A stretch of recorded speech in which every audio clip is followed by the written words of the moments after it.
What's good, YouTube? We have our previous champion, the reigning, defending, undisputed Zodiac champion right now, Cam the Man Neal, against Houston's up-and-coming rising star, Grant Wilhelm. So Texas Civil War at its finest.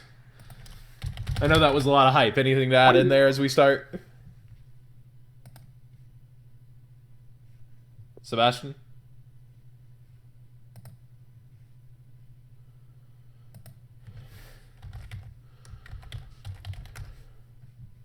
The music stopped too.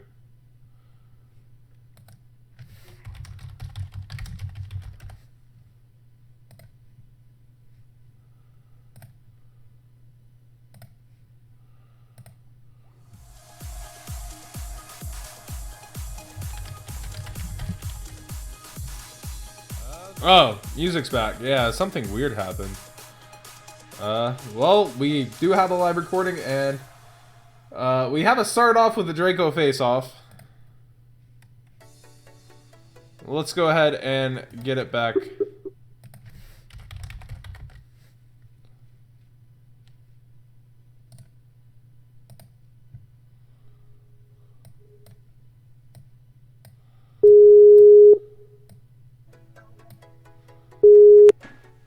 Okay, we're back now.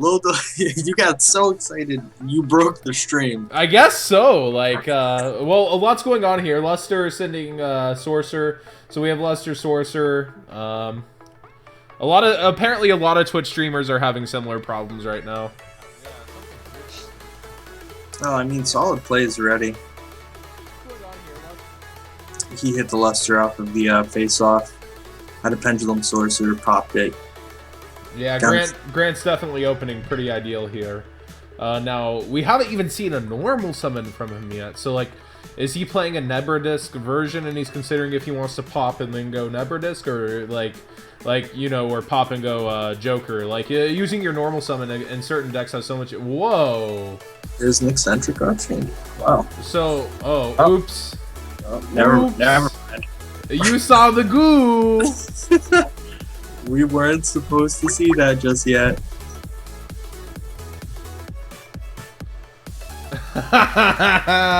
Oops. I have a 7 high scale. Oh man. A lot of people opting to go with that card too.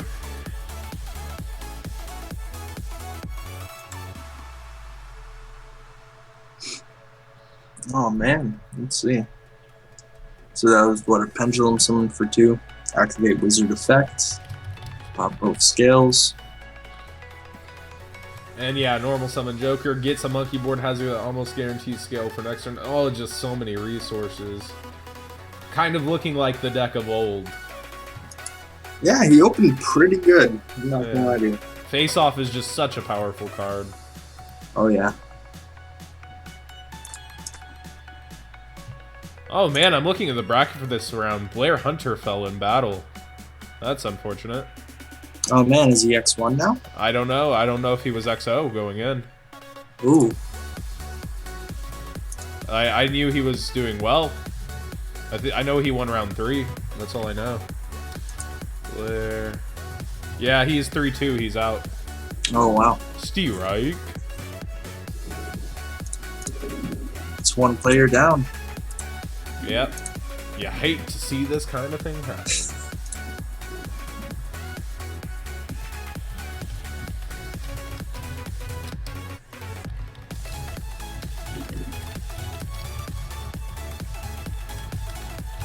I wonder what Grant is debating about right now. Probably going into Rafflesia here. He was deciding which two to do it with, possibly.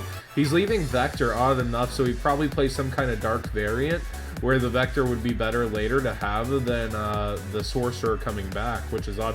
Or maybe because he has a Sorcerer already accessible in hand, he feels this is okay. That's very odd to me because I try to keep my Sorcerer as long as I can. But this was the biggest attack monster left out, and a dark. That is very true. Now let's see what Cam can do. Well, we know what Cam the man is capable We know what of. Cam can do, but what can What Cam does this hand let him do? Yeah. Hey, what it do?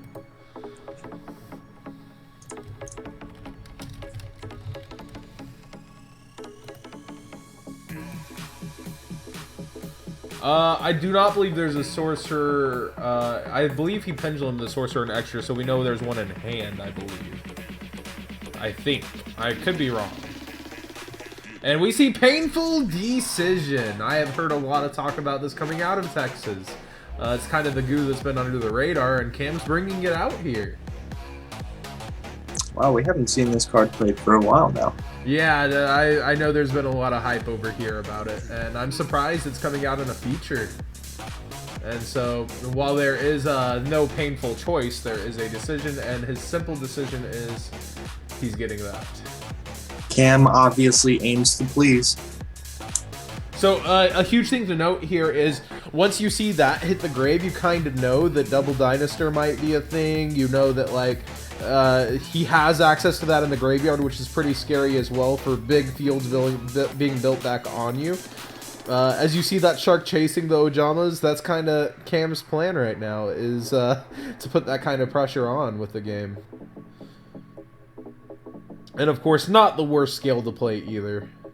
Definitely has its merits. And we have the proper scale set. Are we scared? What could possibly be here? Is it Bottomless? Is Bottomless in deck for the Rafflesia? Is that Strike Down? And it's a Pendulum 1. Oh no, 2. Ooh, going for it. And basically why he does this here is he's fine with getting Bottomless. He's also fine with many other things. Sorcerer on scales, yes. So, if Rafflesia Bottomlesses, it's not the worst. And that it looks like that may be what's happening. Or Treacherouses, but it's more likely Bottomless, even with Treacherous in deck. If he does play Treacherous. Yeah, there's Bottomless. And there's Twin Twisties as well. Oh, man. On top of the chain. So just completely destroyed, kind of. That. Not only did he have an amazing setup, he had Twin Twisties. And there's the scoop phase. Grant Wilhelm. Oh, wow. Taking game one very strongly. Just an amazing opener. You know, you can't really beat Draco face-off with the Lester already being there. Like, just some really sick stuff. Lester in scale. Wizard getting hit. Like, free range. And drawing into reactive, proper reactive. I mean, that Twin Twister was huge. Like, it really was. That just completely blew it out. Oh, and in other news, Donald Trump has bought JebBush.com. I thought that was hilarious. And we always like to take a moment to note our sponsors, trollandtoad.com. They provide free side items for raffles for the stream. They provide, of course, the prize pool for this tournament is in Troll and Toad store credit. They provide completely free, and we have free entry for that as well, all within Konami's guidelines. And just a pretty amazing tournament. They're really great for doing this for the community back, and of course, bringing you the stream.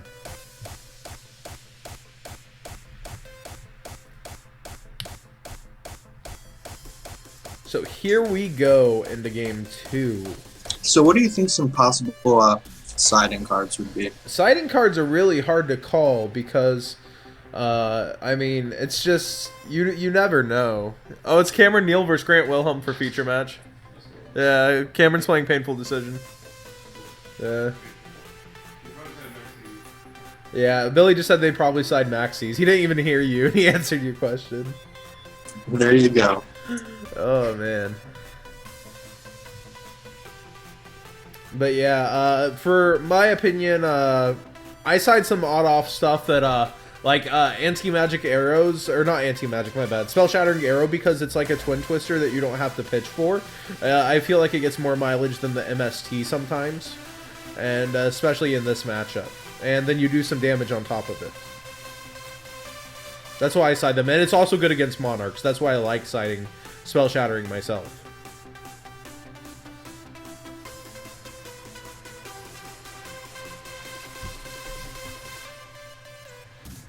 So Grant activates a monkey board. Monkey, monkey. Get monkey. Of course, Spell Shattering being a quick play as well. Just makes it invaluable.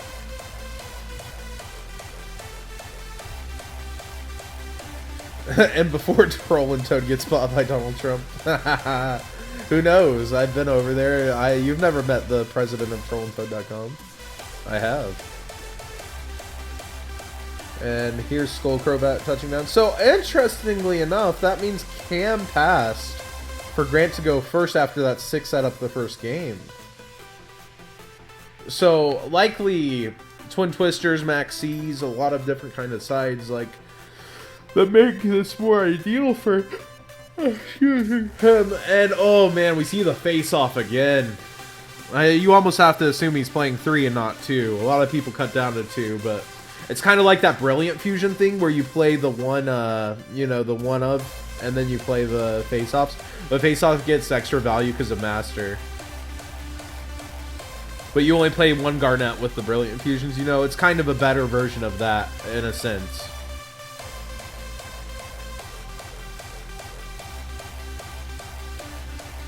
And so, he said he called Luster as even, and it is odd. So looks like we're specialing the Vector, playing the Scale, going to work, and there's just the best field ever.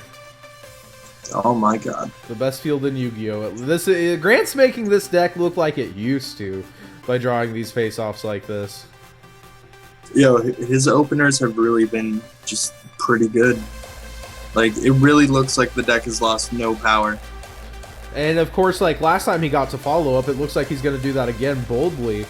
I'm guessing not scared of an offensive Wavering Eyes.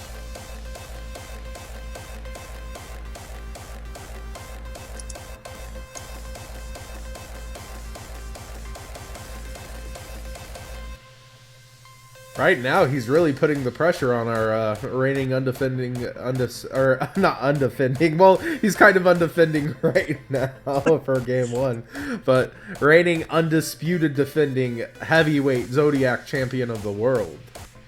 And here comes a Dynaster of his own, probably. Yep.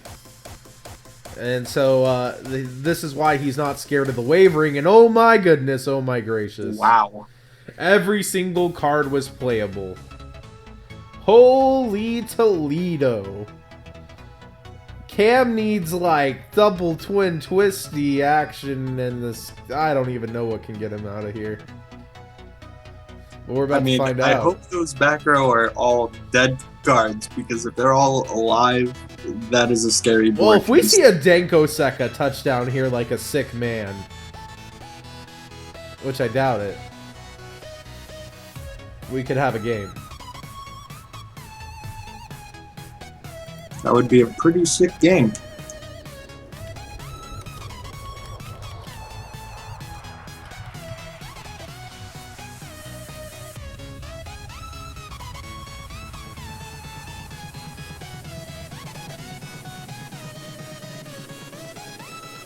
Denko Regeki, that would be pretty sick.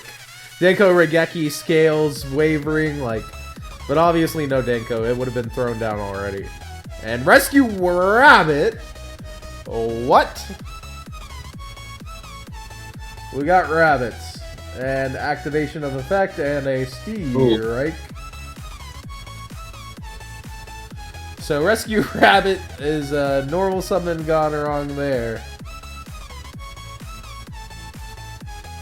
So there's the first activated back row. There's... Oh! Wavering is going to be live, boys, but we have to assume Grant's got one of his own down there, so using it offensively might be hard to do. We got a game, though, because Grant has no scale.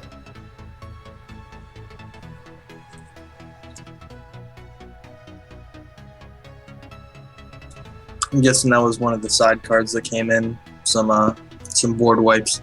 Yeah, possibly why he decided to go clutch. second. One set to 3 is not going to be a good look if Grant manages to get to scale. But, oh, 2 sets, okay. If I'm not wrong, Grant used monkey board earlier, correct? I believe it was his first play, yeah. Oh, there is a proper scale forcing action right here. Now, if Cam has a strike, he's not even sweating the scale yet.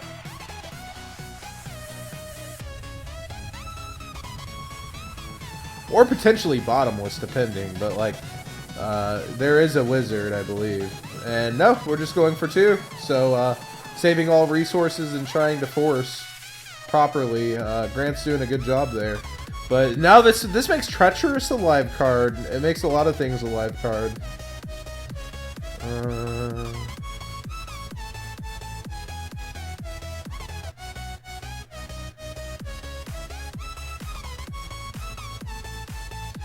And Cam takes damage from both, and there's the end of the turn. Smart play.